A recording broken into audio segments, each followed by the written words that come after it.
Sunday night hoops, Wizards hosting the #1 team in the Eastern Conference, the Milwaukee Bucks, led by Giannis Antetokounmpo, who tonight only had 23 points, albeit part of a triple-double.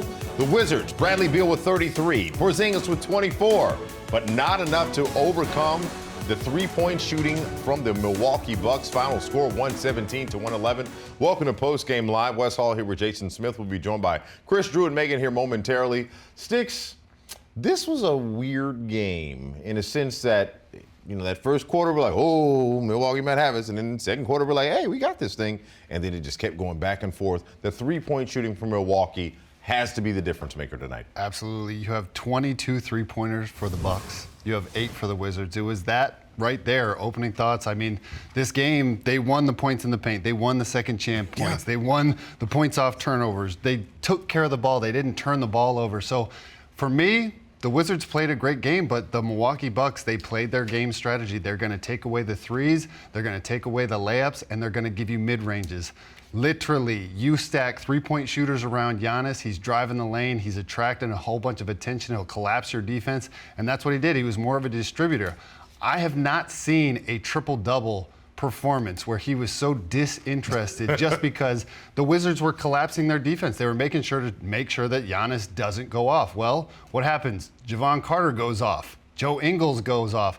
Counteract that with a Bradley Beal. He got activated in the second half. Porzingis had 18 points in the first quarter. I think overall the Wizards, they played a pretty good game. They stayed within 5-10 points the entire game. They even took the lead in the second half. Just couldn't come out with the win in the second half. Jason, I know we've got a piece later on that's going to, show you about analytics and their value to the game, and I really appreciate this. But if I were to use an analytical term about tonight, effective field goal percentage. What is that about? Threes are worth more than twos. Simple math. The Wizards knocked down 46 of 108. Milwaukee hit 39 of 84, but again, 22 three-pointers. That's nuts. Basic math right there. So what does that tell you when a team has a hot hand like that from the perimeter? And again, you mentioned this during pregame. They want you to shoot mid-range shots, but they're going to knock down threes and they're on the opposite side of your twos. We're going to take away the layups because it's a high percentage shot. We're going to take away your threes. That's a high percentage shot for most teams. Most of the time, you don't want to have the mid-range game, and that's what they do. They do really well at forcing you into those shots because Brook Lopez will be sitting down right in front of the rim, protecting the rim. The guard, he's going over the screen, and he's preventing you from knocking down a three. If you go under the screen, Brad will step back for a nice little three. Porzingis, step back for a three.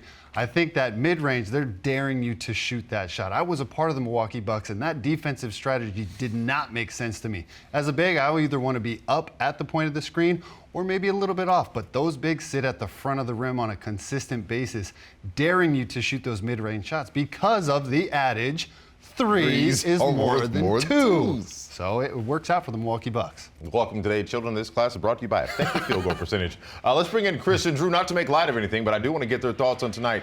Guys, most in particular, we're talking about the differences in shooting style that Milwaukee employs versus how they defend. The Wizards were able to shoot anywhere they wanted to, but Milwaukee said you can only have that mid-range. We're going to do our work from outside, Drew. Yeah, I mean, offensively, you had enough to win this ball game tonight, if you ask me, with the Wizards.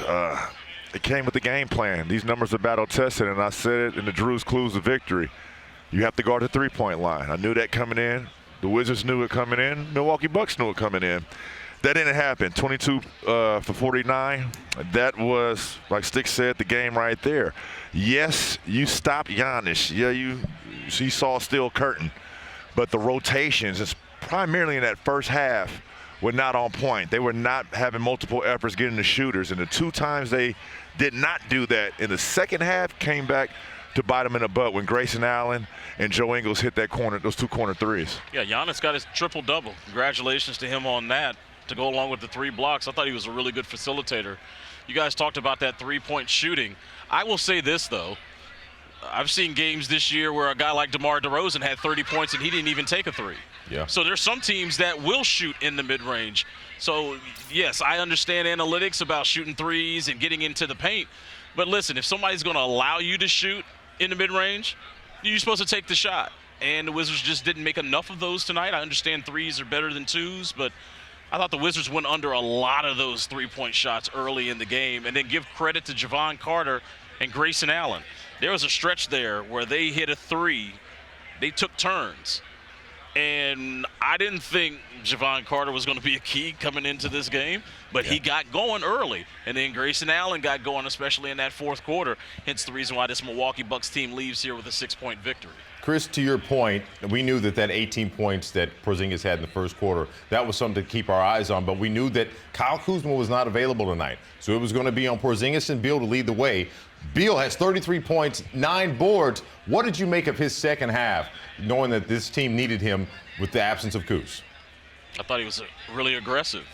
We talked about the lack of turnovers, but he had a costly one down the stretch. But offensively, he was getting where he wanted to on the floor. And again, Bradley Beal scored 33 points. You know how many threes he made tonight, guys? None. Zero. So what are we talking about? This guy can get anywhere he wants on the floor, and he still was able to lead the Wizards in scoring without making the three-point shot. Drew, when I look at the big guys inside, obviously Porzingis had you 24, Gafford with 8. Now, both of these guys, Porzingis had 4 fouls, Gaff has 3. What did you make of how the Wizards were able to deal with a guy like Brook Lopez, who Jason Smith has already told you, just kind of likes to hang around the rim and kind of play bully ball down inside? Yeah, well, where he kills you and hurts you is trailing for those threes in transition, or when bigs are on the drop coverage with Giannis and trying to be rim protectors like Porzingis and Gafford. I mean, he just floats on that perimeter, and as soon as you fall asleep, wham, he has you. And he's good at trail threes, and he can extend that from almost 30 feet at his height. So, yes, he can block shots. We know that on the defensive end. Yeah, he used to be one of the best post players in this game, but his game is definitely transferred out on the perimeter, and where he hurts you now is from the three-point territory, three-point line, shooting threes, and he's done it the last 3 games. Chris, Drew, we appreciate you as always. Guys, got to head back on the road, heading up to Detroit. I remember you guys talking about the schedule adjustment during the game, so hopefully you guys will be able to adjust as well. And we look forward to seeing you Tuesday at 7 o'clock as the tip-off, 6:30 for pregame. Hey, man, lunch. we're in the middle of 4 games in 5 nights. We're great. I love it. Guys, enjoy the rest of the night. We'll see you guys on Tuesday. You got it. Jason, something that stuck out to me as I'm sitting here thinking about, each guy's kind of productivity through the night. I forgot to mention the fact that both teams were coming off losses. Us coming off a gritty kind of Toronto fight. The Bucks coming off like what felt like a marathon, even though it was only in 4 quarters, but it felt like a marathon against Philadelphia. When you think about the usage of Porzingis, we had missed a couple of games with him before with this knee. How are you assessing his usage right now? Again, in the absence of Kuz, knowing that you got Detroit, and as Chris said, a lot of games stacked in a short amount of time. Well, you needed that offensive production. You leaned on Bradley Beal a lot, but Porzingis, he got the party started in that first quarter alone. 18 points. He kept the Wizards within that fighting battle and keeping the point total close. But I thought in that second quarter he went missing. That's the Milwaukee Bucks saying, hey, there's one guy that's hurting us, and it's this guy right here. Make sure you get out into the perimeter, contest his shots, don't put him on the free throw line. He's a very talented player. But then what do you have? You have Bradley Beal take over the game, especially in the second half. He was aggressive, getting to the rim and knocking down his shots. Again, these two combined, Bradley Beal and Porzingis, they did not shoot the ball well from 3. They were 1 for, I think, 12, 13. So I want to see more consistency from the three-point land, but that's what the Bucks do. They take away the threes, they take away the layups. They want to invite you to shoot the mid-range. And I think that the Wizards played really well on the offensive end. You take care of the ball. You don't have 24 turnovers like you did the night before. You have 9. That's great efficiency right there. You win all the statistical categories except for the threes. And mind you, the Milwaukee Bucks made 22 threes. That is not normal for any other team, but this is the #1 team in the Eastern Conference, and that's why. Look, Milwaukee employed the old adage, 2's for thee, not for me. I'll take the 3, and we'll do what we do. I want to bring in Megan McPeak and join us still from Capital One Arena tonight. Megan, same kind of question I was asking the guys earlier tonight, but really about how both of these teams wanted to bounce back after taking losses. The Wizards needing this win tonight. What say you about what you saw from the way that they performed, albeit the caveat, the absence of Kyle Kuzma and Monte Morris? Yeah, I think when you look at all the things that could have gone wrong without Kyle Kuzma, offensive rebounding with regards to keeping the Bucks off the offensive glass and limiting their second chance points. Check. They did that. They did a fantastic job of limiting them. Keep in mind, though, of course, the Bucks were making shots, so there's no offensive rebound when they're making shots. But when the Bucks were missing shots, they only allowed them just 5 second chance points. That's very good when you think of the fact you go back to that second game in Milwaukee after the new year. Brook Lopez himself had 6 offensive rebounds. So you did a very good job there. The other area, when you look at what could have gone wrong, was the fact that turnovers. That was a big issue against the Toronto Raptors. Did they have turnovers in this game? Yes, but not nearly to the extent of which they gave up against the Toronto Raptors yesterday evening. So you had to clean things up after those 2 games with Toronto, and you did a very good job. You knew what you were coming into, and I thought you look at the fourth quarter and even the second half. They hold Giannis in that fourth quarter in the second half, just 2 field goals made and attempted.